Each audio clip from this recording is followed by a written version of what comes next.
Welcome to our series, the Bhagavad Gita for All. Namaskar. Chapter 10, Vibhuti Yog, or the Yog of Manifestation.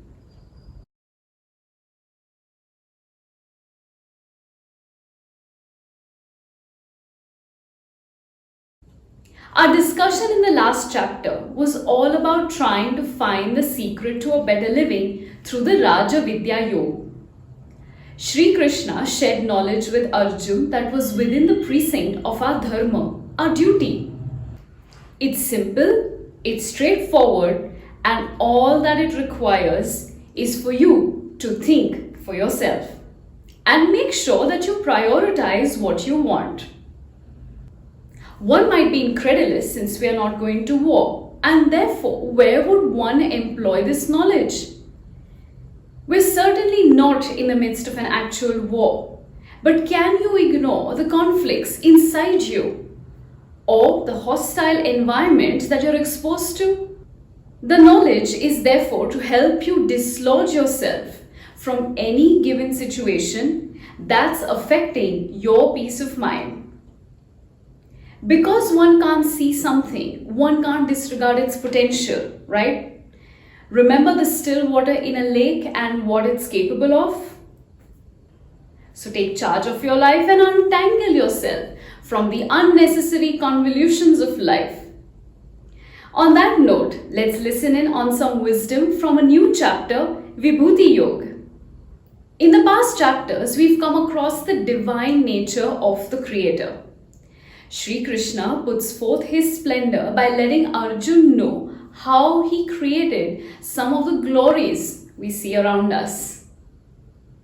It might be a bit difficult for us to wrap our head around this, especially so if you have different beliefs. And those are all right to have.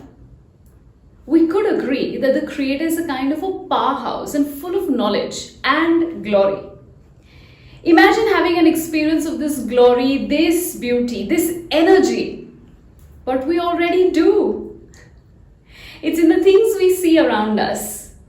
An intrinsic experience like bliss or peace of mind is very personal. You could find it in certain things, specific experiences, or just by being yourself.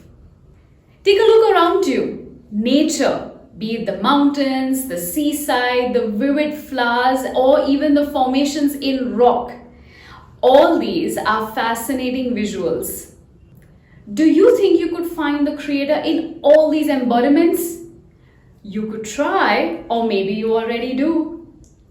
Shree Krishna and Arjun share a delightful bond. It surpasses mere friendship, devotion, and has a level of understanding that is not easy to fathom.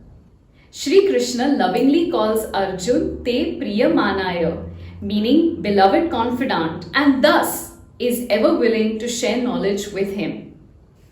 Arjun at this point is quite transfixed with the visuals.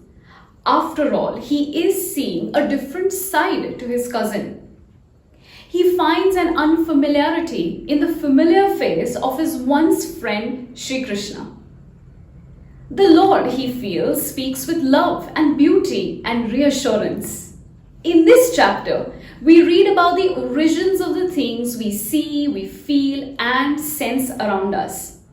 Everything that we see and its opposite has an origin in Shree Krishna.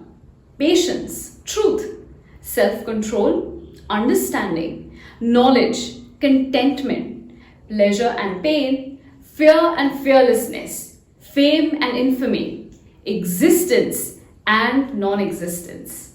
The Gita is a shining lamp of wisdom and will dispel the darkness of ignorance. The birth of the Creator. The birth of the Creator, or God, is somewhat perplexing. When you were born, your parents saw you in your childhood, right? But you cannot say the same about your parents, can you? You couldn't have known how they were as kids or even as young adults. All that you know is through what they tell you or some anecdotes your grandparents share. and some chronicles by other members of the family, right? And that's exactly how you'd feel when speaking of the birth of the Creator, or trying to wrap your head around how this entire world was created. The word bhagvan is referred to as a force, one with 6 opulences: full strength, full fame, wealth, knowledge, beauty, and renunciation. Shree Krishna, having displayed all of these opulences, is thus Bhagwan as put forth by Parāśara Muni. Parāśara Muni was a Maharishi. He's written many ancient Hindu texts. He is attributed as the author of the first Puran, the Vishnu Puran. His son Vyas wrote it in its present form. Parāśara Muni was the grandson of Vasishtha, the son of Shakti Maharishi. If you're trying to look for spiritual realization, look no further. It's all within you, in the connections you make, in the experiences you have, in the awareness you feel. To conclude in Swami Vivekananda's words, you have to grow from the inside out. None can teach you, none can make you spiritual. There is no other teacher but your own soul. Dhanyavad.